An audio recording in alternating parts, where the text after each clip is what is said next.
ইরানের টানা ক্ষেপণাস্ত্র হামলার চরম আতঙ্কে দিন কাটাচ্ছে ইসরায়েলবাসী। রাতের ঘুম, দিনের স্বস্তি সবকিছুই যেন পালিয়ে গেছে। সাধারণ মানুষ এখন বাঁচার তাগিদে এমন এক বাস্তবতায় পড়েছেন যেখানে নিরাপত্তার চাইতে গুরুত্বপূর্ণ কিছুই আর নেই, এমনকি কাপড় পরার সময়টুকুও নয়। সম্প্রতি এমনই একটি ভিডিও ভাইরাল হয়েছে সামাজিক যোগাযোগ মাধ্যমে।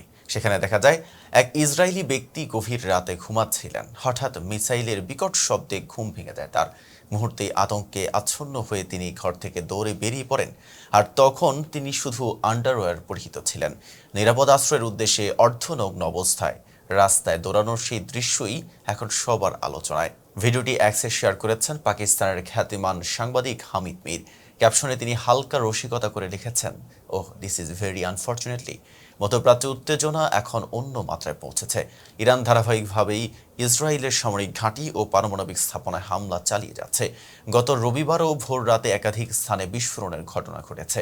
এই পরিস্থিতিকে কেন্দ্র করে আন্তর্জাতিক মহল আশঙ্কা প্রকাশ করেছে ইরান তার পারমাণবিক কর্মসূচিকে আরও আগ্রাসী রূপ দিতে পারে।